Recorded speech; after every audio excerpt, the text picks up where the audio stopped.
Oke, di sini kita bisa lihat kalau ada didefinisikan skema untuk datanya. Ya, ini ada skemanya, kita define dulu. Baru ini adalah datanya dalam bentuk Python list ya. Jadi kalian bisa mapping nih ID-nya, ini ID ya kan, first name-nya, ini first name dan seterusnya ya kan. Kalian juga bisa definisikan tipe data apa namanya ini array ya of something gitu ya. Nah ini sama seperti yang tadi, kalian create data frame-nya dulu ya kan. Ini aku rapikan dulu ya supaya lebih gampang dibaca lah ya. Oke. Biasanya code-code sampel itu memang harus pelan-pelan dibedah ya kan supaya kita lebih gampang ngertinya ya kan. Berarti kalian masukin datanya ke sini ya kan. Kalian kan mau create data frame kan. Datanya yang ini kalian masukin dulu, baru kalian susul dengan skemanya yang ada di sini ya kan.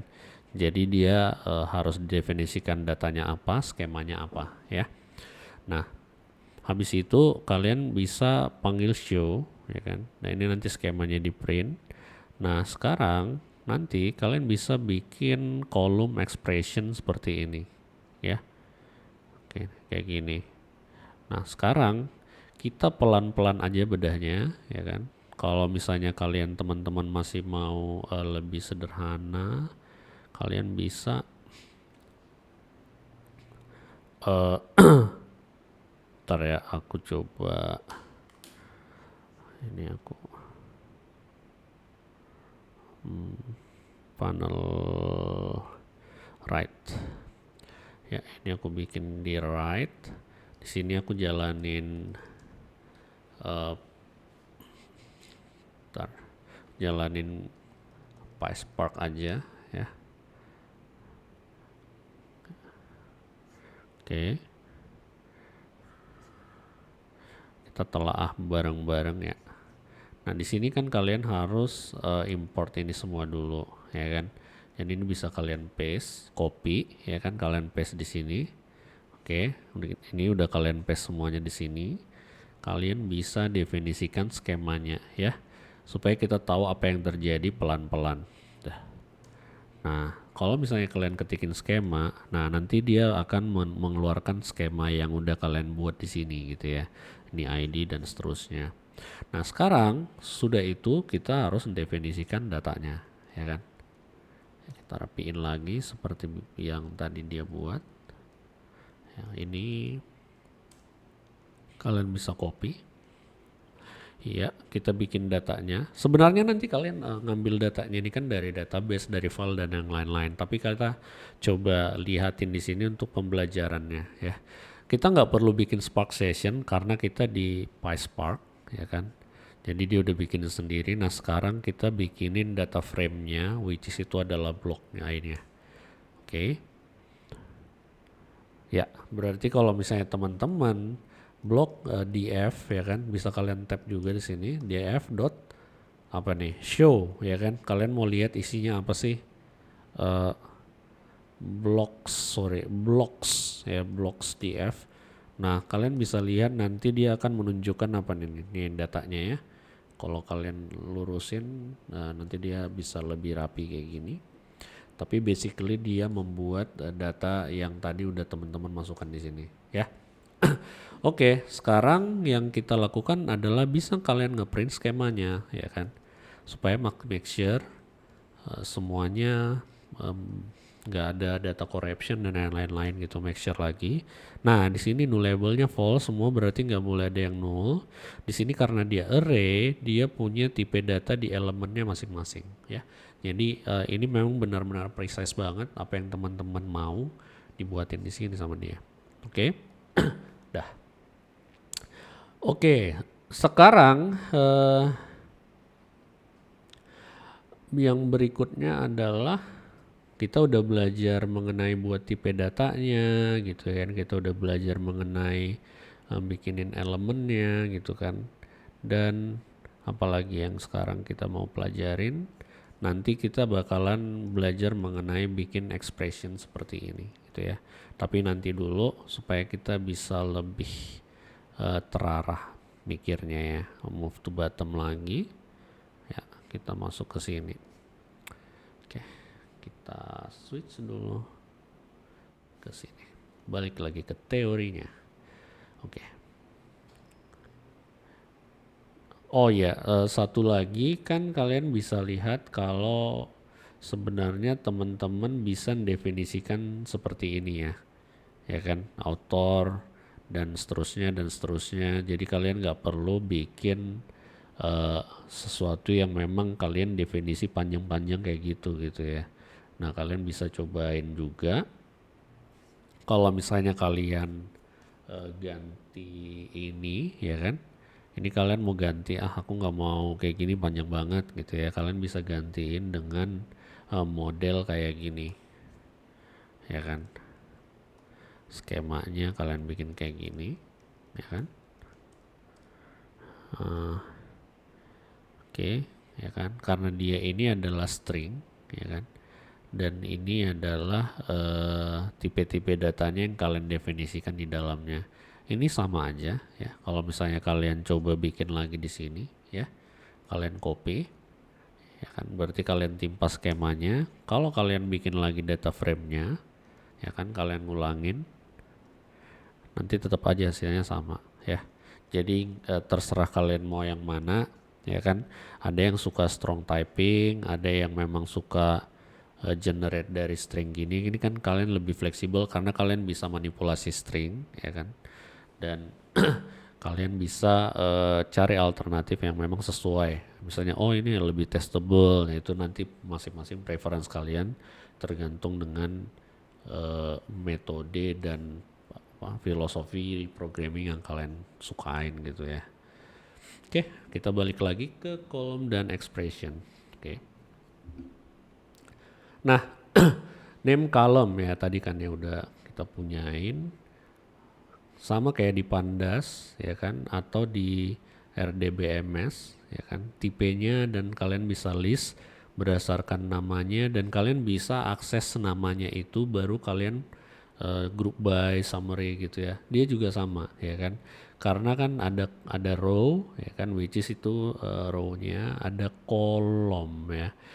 Kolom ini adalah objek juga, jadi kalian bisa akses. Misalnya ya, kalian bisa melakukan ekspresi kayak gini, nama kolomnya kalian kalikan dengan suatu bilangan ya kan.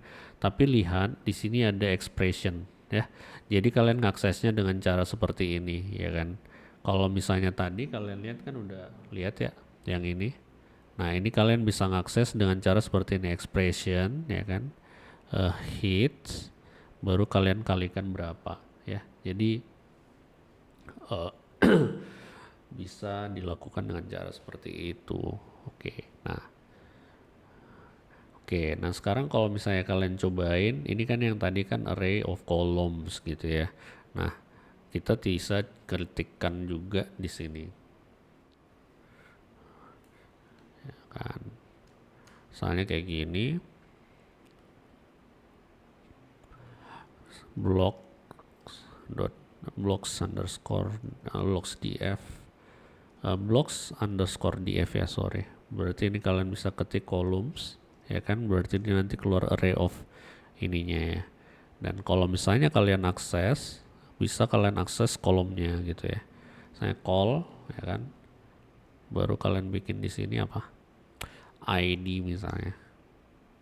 Oh sorry, columnsnya itu harus diimport dulu ya kan. Dia ada namanya juga di sini kolom ya.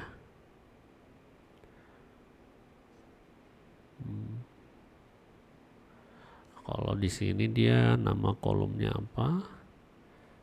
Ini dia function ya kan, karena dia adalah function. Jadi kita coba masukin kayak gini ya kan. Kalian bisa akses dengan cara seperti ini, column hits ya. Coba. Nah ini hits ya kan. Dan kalau ada kolom berarti kalau misalnya kalian punya tabel atau matriks ya berarti kalian bisa apa namanya bisa akses row-nya juga. Oke, nah kita pahamin lagi yang di sini. Oke, nah di sini ini standar yang tadi ya. Kalian bisa lakukan expression, ya kan?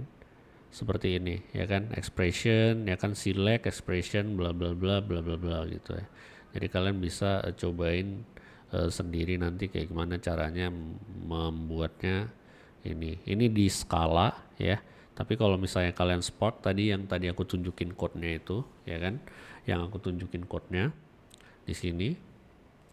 Ini kalian bisa lakukan seperti ini gitu. Ini kan kalau misalnya kalian bikin, oh ya udah berarti dia ngambil hits-nya baru nanti dikali 2 gitu kan. Bersama lah dengan yang itunya ya.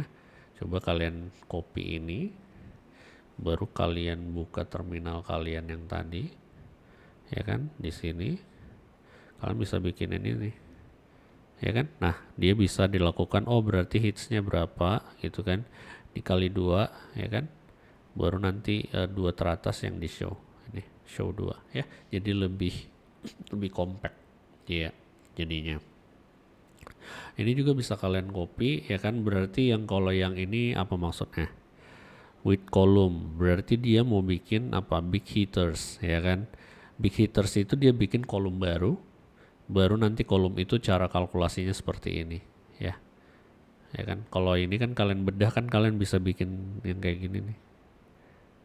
Ya kan, kalian copy apa sih isinya gitu, kalian bisa lihat ininya nanti, baru nanti kalian bisa bikin kayak gini, ya kan berarti kalian menambahkan 1 kolom tuh sama dia, ya kan. Nah misalnya kalian bikinin kayak gini, ya, nah kalian menambahkan 1 kolom baru, ini, yang isinya ini semua adalah ini dia rumusnya ini. Oke, ekspresi atau rumusnya adalah itu. Cool. Let's see the next one. Sederhana ya, maksudnya nggak ada yang ribet juga. Nah, sekarang kita mengakses row-nya. Tadi kita udah ngakses ya apa namanya, yang kolom. Sekarang kita akses row. Ya. Itu berarti row itu berarti dia akan konten 1 atau lebih kolom. Ya. Misalnya ada kolom dan row adalah apa nih? Collection of field ya. Field itu adalah kolom dan tipe datanya. Nah, sekarang kayak gini. Ini kalian bisa lihat kalau di Python ya kan kalian bisa tinggal import row kayak gini. Oke. Di sini kalian bisa lihat ada ini row.py ya. Supaya lebih gampang kalian langsung liatin di sini ya kan. Dia bikin ini kan bikin skema seperti biasa dan dia bikin apa nih? Ini row ya. Kalian bisa bikin row baru nanti kalian gabungin jadi satu tabel gitu ya. Berarti ini collection of row gitu. Ya kan. Jadi melihat tabel itu kalian bisa bikin dari beberapa hal gitu ya. Maksudnya kalian bisa pemodelannya bisa banyak gitu. Misalnya kayak gini yang tadi ini kan. Ini namanya juga model ya. Jadi artinya modeling itu kan sesuai dengan kebutuhan kalian. Abstraksi yang kalian pilih ya. Yang milih itu kan kita, bukan orang lain gitu ya, karena kita yang tahu kebutuhan kita. Jadi sebenarnya nggak ada yang best practice for all gitu ya, enggak sih. Jadi dengan kayak gitu kalian bisa lebih jeli lah ya. Nah jadi kalau misalnya kalian melihat tabel, sebenarnya pemodelannya itu bisa kalian anggap collection of row ya kan, which is ini ya kan, ini collection of row ya kan, ini kan collection nih ya kan. Ada berapa collection yang size-nya adalah 6 ya kan. Berarti list ya kan of berapa? List of rows ya kan, list of row ya kan, atau rows ya kan, rows, collection of row ya kan. Row itu consist dari apa nih ya? Berarti ini consist of apa ini? Ya kan, value dari fieldnya ya kan, field. Fields itu adalah apa? Ada namanya column name dan juga apa? tipe datanya ya kan. Oke, tipe datanya. Nah sekarang kalau misalnya kayak gitu, nah kalian bisa pilih apa yang kalian lakukan gitu. Apakah kalian definisikan kolom atau kalian definisikan langsung row-nya, baru nanti kalian masukkan, kalian bikin apa? Create data frame ya. Gitu. Cara melihatnya kayak gitu. Tergantung dengan apa yang kalian butuhkan nanti sesuai dengan case by case-nya gitu. Jadi depends on your condition gitu. Nggak ada best practice. Oh harus semuanya pakai ini lebih bagus nggak sih ya. Jadi kalian harus bijaksana menentukan sesuai dengan model yang kalian pilih. Oke? Ya, karena model itu kan good for some cases ya, bukan kayak law ya kan, Newton's law gitu. Berarti istilahnya harus kayak gitu gitu. Kalau enggak gravity dilanggar ya kita terbang kayak hantu gitu ya. Jadi ya kayak gitulah. Oke, nah sekarang kalian punya data frame ya, kalian lihat di sini ya, kita balik lagi ke bukunya. Kalau misalnya kita punya data frame which is another type ya, berarti kita harus punya operation ya. Nah, di sini kalian mulai mikirin nama yang namanya ETL ya kan, ada load ya kan. Data frame itu kan harus diisi gitu ya. Terus apa lagi? Nah, coba kalau misalnya kita coba liatin inilah ya. Aku screenshot biar kita bahas bareng. Kita bahas bareng. Ya, sabar ya, ini memang materinya agak panjang dan aku coba jelaskan dengan sangat detail. Jadi kita nggak hanya kayak main copy paste dari Stack Overflow nanti kalau ada menggunakan Spark gitu ya. Oke. Nah gini, berarti kalau misalnya teman-teman lihat ya kan, kita punya data frame gitu ya, atau ya tabel lah ya, struktur data yang kita pilih untuk merepresentasikan masalah kita, which is di sini tabel atau data frame ya kan. Jadi kita nggak pakai graph dan yang lain-lain, tapi kita pakai data frame ya kan. Nah di data frame ini kan berarti kan kalian definisikan, oh ini ada fieldnya ya kan, ada kolomnya gitu ya. Kayak kalian mendefinisikan tabel di database ya kan. Nah sekarang berarti kalian harus isi dong ya kan. Kan tabelnya ini kan pertama kali kosong. Berarti kan setelahnya harus kalian ambil data ya kan dari satu tempat gitu kan. Kalian isi ke sini, kalian load ya kan. Kalian ekstrak dari sini, baru kalian load ke data frame ya. Ya kan? Udah mulai kelihatan ETL-nya di mana ya. Jadi ini ada load ya kan. Structure data ya. Karena ini kan Spark ini kan in memory ya kan. Jadi setelahnya data kalian diambil di in memory. Yang ini data frame ini kan di in memory. Tapi kalian ngeloadnya dari sesuatu yang persisten, misalnya bisa DB, bisa files, bisa network gitu ya, bisa apa lagi, bisa dari S3 gitu, tempat penyimpanan yang persisten. Oke. Nah, jadi berarti kalau misalnya kayak gitu ya, berarti ada ya kan, kalau misalnya kalian lihat berarti ini kan operasi apa nih, load berarti masukin, berarti reader ya kan, ya kan. Sama kalau misalnya kalian punya operasi terhadap file, berarti ada read, ya kan, sama write, ya kan. Kalian mau nulis file atau membaca file, ya kan, data frame itu juga sama. Oke. Jadi kalian punya reader, ya kan, data frame reader sama data frame writer, ya.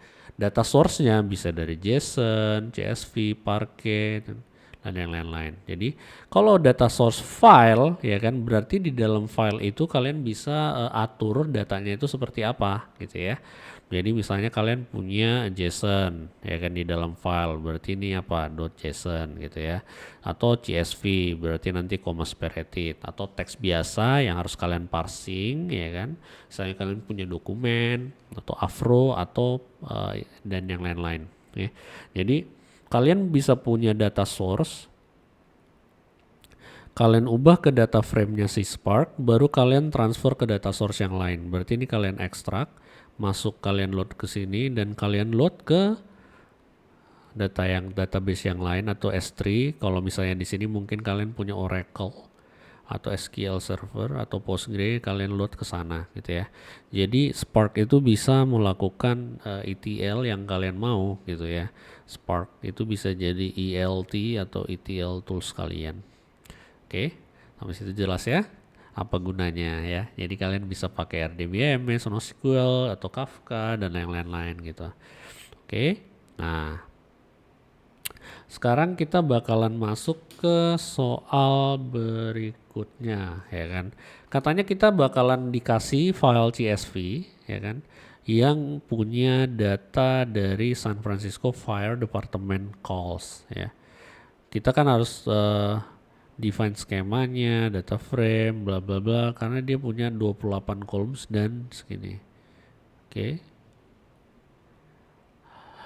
Jadi kita harus bikin skema dulu gitu ya. Ya kan jadi karena kalau misalnya kan gini kan ada hal yang bisa dilakukan sama mesin lebih cepat, ada hal yang dilakukan oleh manusia. Nah, kalau misalnya hal yang dilakukan mesin dengan cepat ya udah kasih ke mesinnya. Tapi kalau misalnya kita bisa bantu dia supaya dia bisa lebih cepat ya 28 kolom berarti kita definisikan 28. Jadi dia lebih cepat ketimbang kita serahin semuanya jadi dia yang infer gitu ya. Artinya dia yang nebak-nebak sendiri gitu. Sama kalau misalnya kalian pernah nonton film yang apa Imitation Game yang si Alan Turing ya kan. Dia kan punya insight tuh ya istilahnya mesinnya itu stres lama banget ya kan calculation sama untuk ngedeskripsinya gitu. Tapi begitu dia dapat yang apa namanya yang ini Heil Hitler ya kan dia bisa membantu si mesin itu dengan removing a lot of possibility gitu ya. Jadi sama juga kayak gini. Jadi kalau misalnya kalian bisa bantu ya kan kita kan lebih pintar kan.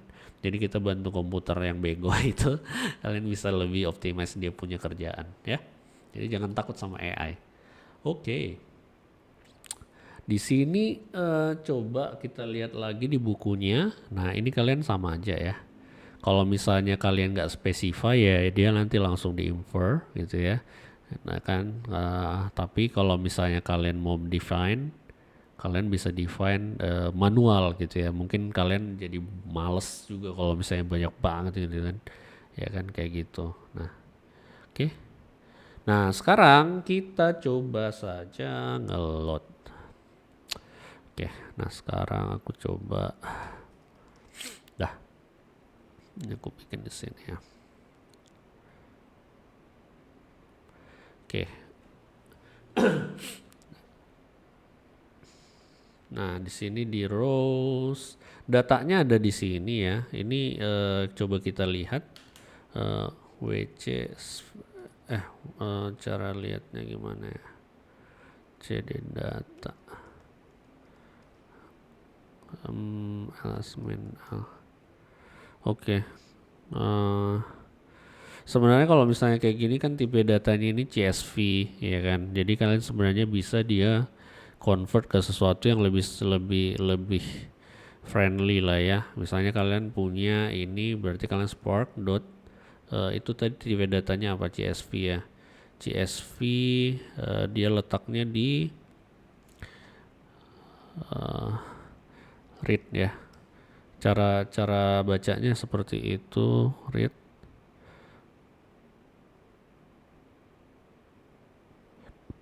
data langsung aja ya supaya nggak ribet langsung data.sf fire calls.csv nanti dia load ya kan. Nah atau kalian bikin aja di F supaya ya kalian bisa liatin ini ya kan. Ini ya kalian load si sparknya dah. Nah df kalian bisa count sebenarnya ada berapa biji. Nah dia ada 175.000 ya kan. Jadi dia sebenarnya di sampling doang gitu ya ls-l. Nah kalau misalnya kalian udah lihat kalian bisa lihat skemanya ya. Skemanya itu seperti ini. Nah kalau yang ini kalian kan lihat ini kan dia kan nggak kebaca sebenarnya si itunya si ini kegedean ya, sorry, my bad. Kalian bisa lihat head, ya kan, head dari CSF Firecall ya, dia ada nih call number dan lain-lain. Berarti kita harus ngasih tahu sama si Spark-nya, oh ini dia punya header loh gitu ya. Nah caranya gimana? Kita coba saja ngeload dengan mana tadi Pak Spark-nya, spark.read ya kan, option kalian punya header ya kan, kalian kasih tahu tuh sama si itunya CF, baru headernya berarti apa, true ya kan, baru kalian kasih CSV ya kan, baru kalian kasih yang tadi itu di mana nih ya, kalian copy aja, kalian kasih ke sini. Oke. Oh, true is not defined. Oke, berarti karena ini Python berarti true-nya itu besar ya kan, df head. Oke, ini dia ya, df.show misalnya 4 ya, supaya lebih rapi, jadi kalian bisa lihat nih ya. Nggak kelihatan ya, ntar ya, nggak kelihatan ya jadinya. Oh, anyway, aku show dulu ini deh. Oke, dia di sini. Oke, nah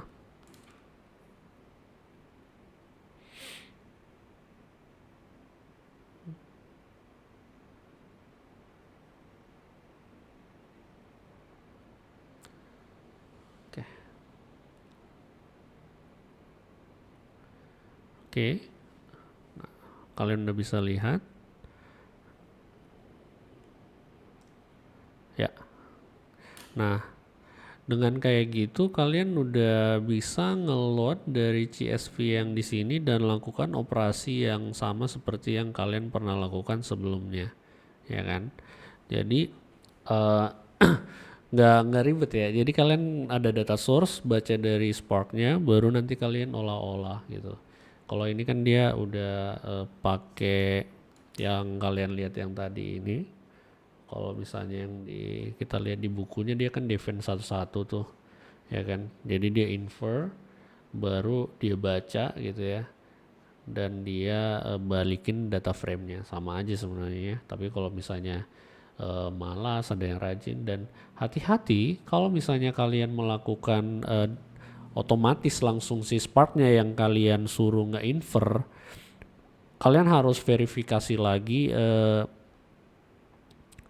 tipe datanya gitu ya, jangan sampai salah gitu. Kalau misalnya salah kalian nge-define desimal gitu ya, maksudnya berapa angka di belakang koma gitu ya, itu kan scary banget gitu. Bisa kena gitu sama apa bos kalian gitu. Nah sekarang kita kan udah tahu kalau CSV itu nggak terlalu efisien dalam penyimpanan. Kalian bisa simpan dalam bentuk apa, file Parquet ya kan. Jadi dia adalah file yang memang lebih compact. Nah sekarang kalian punya df ya kan, kalian tinggal write format Parquet, atau langsung aja kalian write gitu ya, langsung write .save ya kan, kalian langsung write format Parquet ya kan, kalian save, kasih tahu aja nama petnya ya kan, misalnya kalian mau simpen di data.sf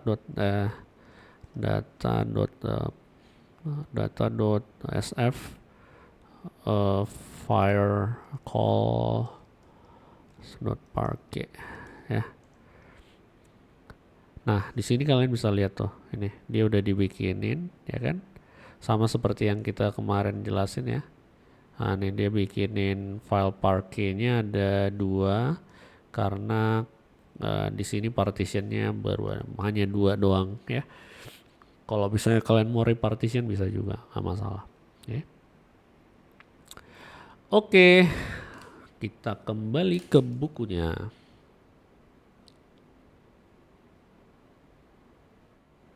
Nah, Kalau misalnya kalian sudah load, ya kan, berarti yang dilakukan adalah nge-transform, ya kan ada dua kan, transformation sama action, ya. Dia udah di memori, terus kalian mau lakukan apa, kalian mau misalnya nge-convert, ya kan, bisa kalian convert, kalian bisa ngefilter nullnya gitu ya, jadi lebih ke data cleansing dan yang lain-lain. Kita kemarin udah jelasin mengenai masalah lazy operation. Kalau misalnya kalian lupa, kalian bisa relook ke video sebelumnya ya, video ketiga dan kedua. Dan di sini ada projection ya. Kemarin aku juga udah jelasin, silahkan dilihat lagi. Ya, di sini kita bisa nge-project gitu ya. Jadi dari satu data frame ke data frame yang lain, ya kan. Jadi dia karena immutable, jadi kita harus transform buat yang lain gitu. Ya, jadi kalau kayak gini kan kalian bisa lihat projectionnya seperti apa. Nah, kita coba screenshot dulu ini.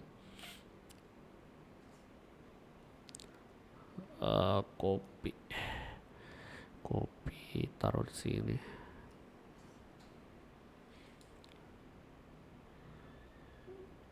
Biar digedein dulu ya.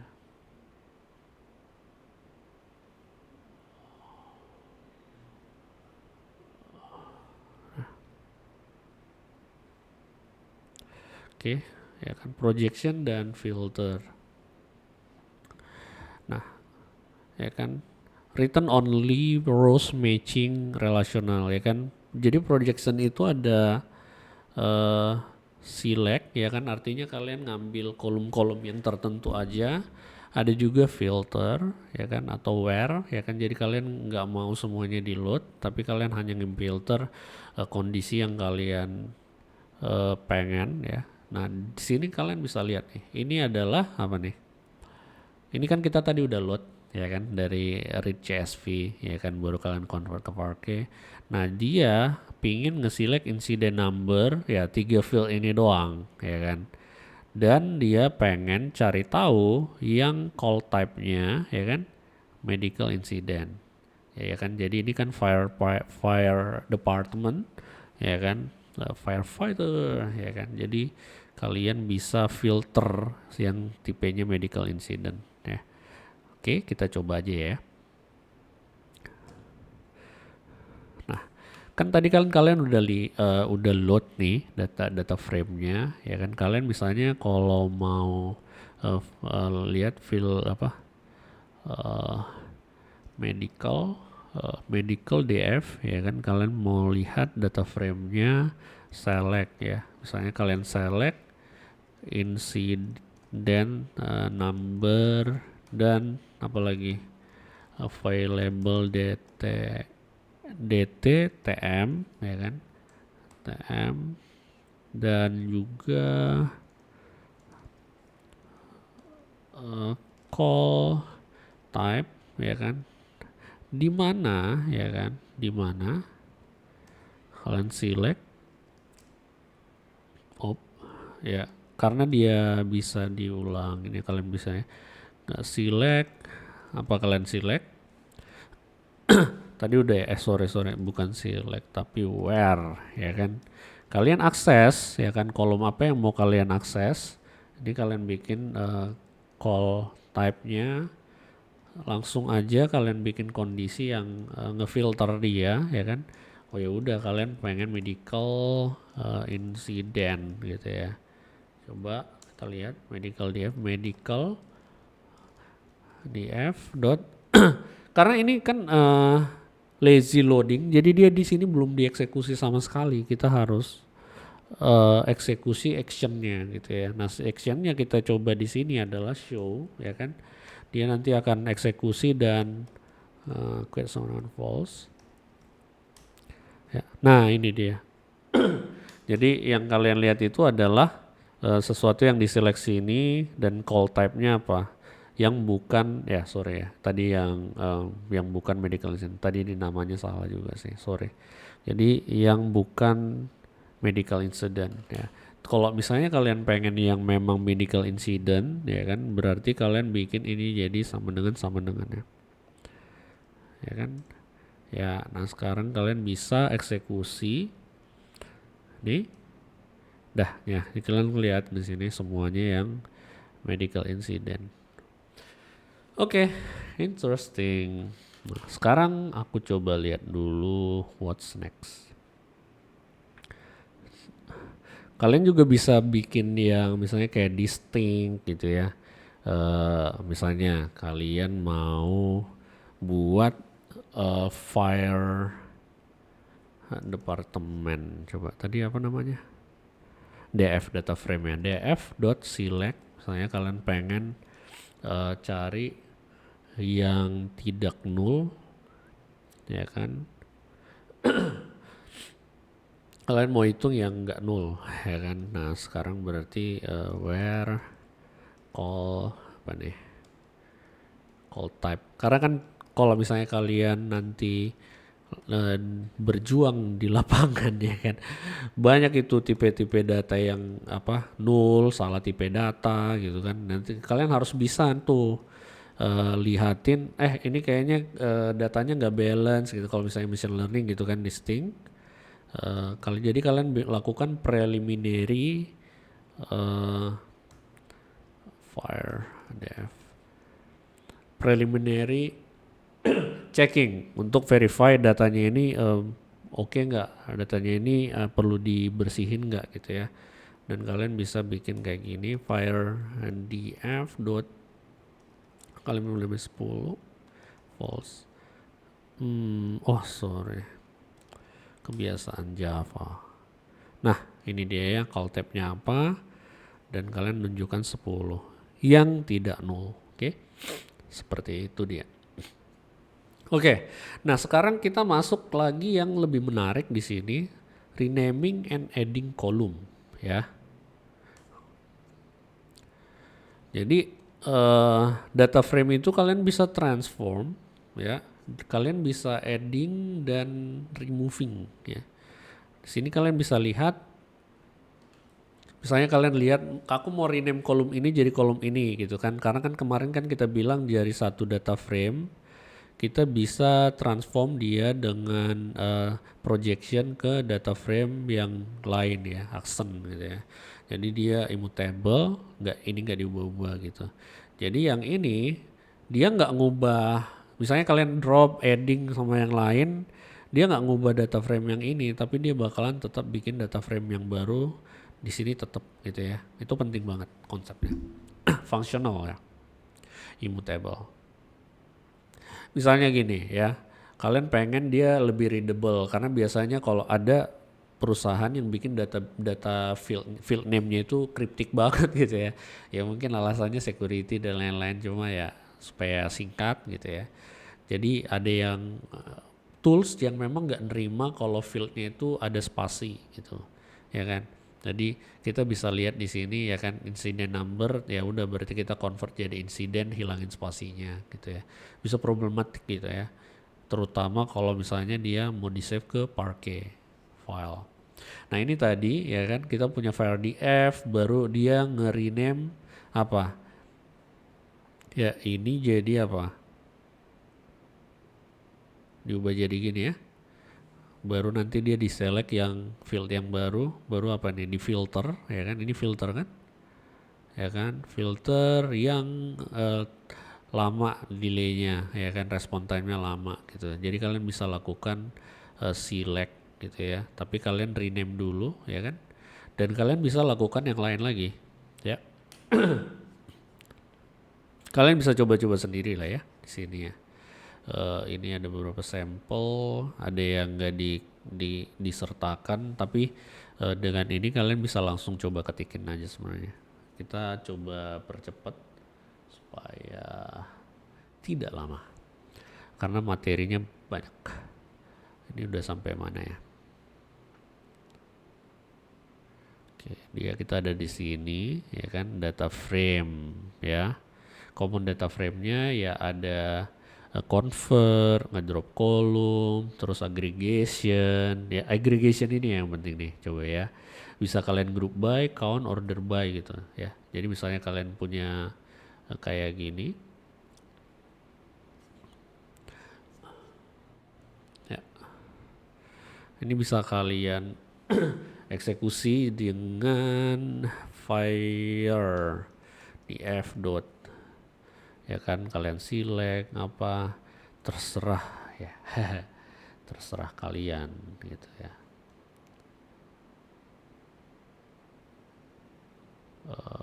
Coba ya, aku coba copy paste aja. Sorry ya, itu karena di Python itu indentasi itu agak sedikit issues ya. Jadi kalian misalnya sini ada firedf ya, firedf kan ya. Oke, yang paling penting tadi df langsung ya.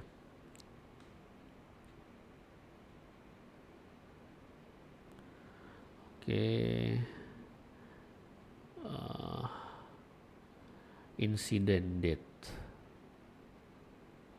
Oke, berarti kita coba execute yang ini ya. Jadi dia punya fire, ditransform, di drop gitu ya. Baru nanti kita bisa lihat data frame yang udah dibuat itu jadi kayak gini, ya kan? Baru nanti kalian transform lagi, baru di drop, di aggregate dan lain-lain. Ini kita harus ikutin satu-satu nanti dari atas ini. Tapi basically kalian bisa coba-coba sendiri ya. Sampelnya tinggal ini, teman-teman tinggal diketikkan. Nah ini ada studi case ya. Misalnya kalian pengen tahu, ya kan? Pada akhirnya kan kita harus ngerjakan case ya. Tahun 2018 apa aja sih tipe-tipe call-nya gitu kan. Ya misalnya kalian bisa lihat. Baru banyak study question lagi ya kan. Kalau misalnya dia ada Python dan Scala notebook di yang tadi yang di sini ya, repo mereka yang aku tadi udah kasih tunjuk. Sini kalian bisa lihat di code screenku ada ini notebook ya, notebook, tapi ini notebooknya sih Databricks notebook ya. Jadi kita harus convert dia dulu sebenarnya ke punya kita ya. Python dia nggak terlalu lengkap sih yang ini ya, ini nggak lengkap banget. Ini very simple stuff. Ntar ya dia nggak bisa kita cobain.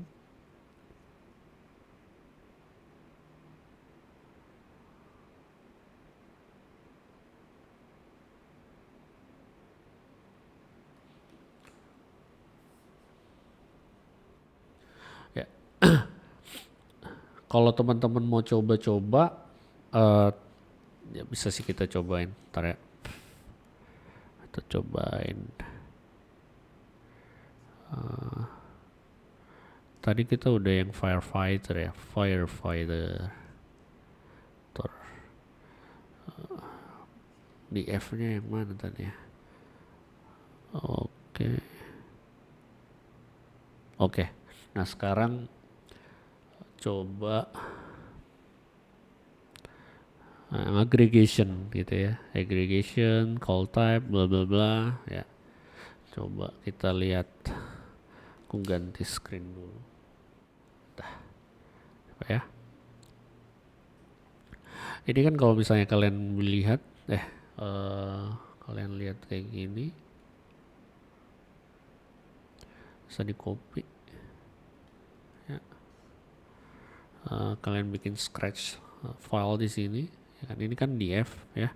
Kalian bisa cobain langsung eksekusi di sini sebenarnya. Ya. Karena kalian mainnya di Python ya. White space itu matters banget sama Python ini memang ya. Jadi kalian harus bikin kayak gini nih. Kalau misalnya mau dieksekusi di itunya, di partialnya ya, saya kalian bisa cobain ya, copy. Ya, hati-hati dengan white space, nanti dia ngamuk. Oke. Nah sekarang kita bikin aku mau var ts underscore df sama dengan ini. ya. Jadi aku pengen ngambil call type di mana call type-nya itu nggak null dan juga dia aku pengen tahu setiap call type itu ada berapa tipe ya. Nah, ini dia ya. Jadi ada call type, counts-nya berapa gitu ya. Berarti ini banyak banget ya dalam satu. Oh, semuanya ya. Tapi kalau misalnya teman-teman pengen yang apa namanya spesifik kayak gini ya, kalian bisa lakukan juga. Nih, misalnya apa nih? Where all different What are all different types on fire calls in 2018 ya. Kalau misalnya tadi teman-teman lihat, kalian coba liatin aja itu misalnya df dot eh, print print schema ya. Jadi dia ada tahun gak ya? Watch date.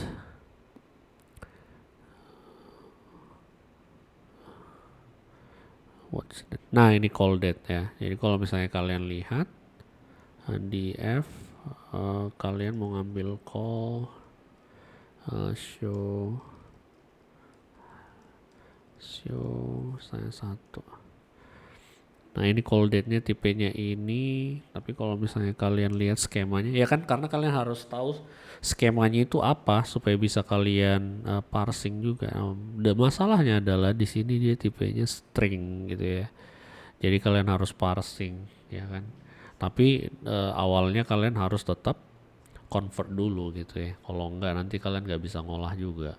Oke. Itu dia kira-kira ya. Kalau misalnya nggak di convert bisa ribet gitu ya. Nah, sekarang cara convertnya gimana? Ya kan? Kalian bisa cobain dengan cara seperti ini. Ya kan? Nah, ini dia.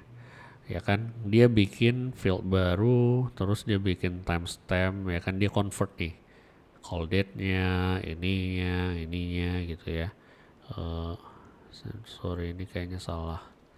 Nah ya, jadi kalian bisa convert ini, ya kan, dan menjawab ini ya tetap berarti setelahnya ini apa? Where all different types in call 2018 ya kan, berarti dia mau fokus di 2018 ya kan, mana yang lebih tinggi ya kan, bulan mana yang lebih uh, tinggi number of call-nya, ini kan lebih ke exploration ya kan, deskriptif ya kan. uh, yang mana daerah-daerah apa, siapa tahu mereka pengen oh ya udah berarti bikin deket aja di situ gitu ya, atau response time-nya oh berarti kalau misalnya macet gimana gitu ya, baru yang paling banyak. Terus istilahnya dia cari correlation nih, zip code, number of file calls gitu kan. Nah ya kan, jadi nanti datanya ini bisa nggak kita simpan ya kan, datasetnya ini untuk kita pakai lagi supaya kita nggak calculate ulang, karena kan ini kan historical data berarti udah immutable ya kan. Jadi kalian udah belajar ELT ya kan, ngambil dari CSV dan load ke apa namanya memori ya kan, baru ditransform di memori, baru setelah itu kalian bisa simpan lagi ke Parquet. Oke. Nah, kalian ini udah banyak sebenarnya dalam shorter time kalian udah banyak melakukan progress ya. Jadi tetap semangat dan stay tune. Nanti kita bahas lagi. Ini udah 48 menit nggak terasa. Nanti kita lanjutin lagi yang dataset ya. Di dataset ini coba kita lihat ya. Ada dataset API ya kan, nanti apa bedanya, terus kapan kita pakai dataset, kapan kita pakai data frame ya kan, operasinya ya kira-kira sama dengan yang tadi cuma dia lebih strong type dan yang lain. Ini juga ada nih datasetnya gimana gitu kan, sama seperti data frame katanya kan, bener kan. Nah, kapan dia kita pakai ini, kapan dia pakai itu, nah nanti besok kita bahas. Dan yang terakhir kapan kita pakai RDD, ya kan, karena kan istilahnya kan dia kan, oh aku bisa pakai SQL, ya kan, ada Spark SQL nanti kita bahas juga. Aku mau pakai data frame aja, aku mau pakai data set, atau maksud sampai ke terakhir gitu ya, aku mau pakai RDD gitu ya, kayak programming language ya, aku pengen pakai Python atau Node.js, itu kan manage ya kan, atau Java ada VM-nya tapi di maintain sama VM, ada JIT, ada garbage collection. Atau misalnya kita mau bikin, enggak lah aku nggak perlu ada itu, aku pengen abstraksinya pakai C, C++ gitu kan. Wah, ada yang bilang enggak lah aku mau pakai assembly, atau mau enggak lah aku langsung nggak mau pakai assembly, aku mau pakai mesin code. Kira-kira gitu ya. Jadi data data frame itu yang SQL itu yang paling apa namanya, SQL itu yang paling paling apa ya, paling dekat lah dengan analis gitu ya. Data frame ya kita nggak harus ngoding, dataset juga lebih strict ya kan, compile time-nya, dan RDD itu lebih apa ya, lebih fleksibel tapi lebih ribet gitu ya kan, karena ada apa namanya, abstraksi-abstraksi yang dilewatin, jadi kita ke low level gitu ya. Nah ini ada Spark SQL dan yang lain-lain. Oke. Nah ini nanti tentang projection, query plan, dan aku akan jelaskan di paruh kedua dari chapter 3. Oke, semoga bermanfaat. Panjang memang, tapi worth lah ya untuk kalian tahu big data, structure data, pada akhirnya itu berguna untuk kalian nanti regardless apapun teknologi yang kalian pakai, kalian tahu high level, kalian tahu underlying. Ya, aku harap kalian tidak capek dan kita akan lanjut ke next session di part 2 untuk chapter 3 Apache Spark Learning from Book. Thank you. See you next time. Bye.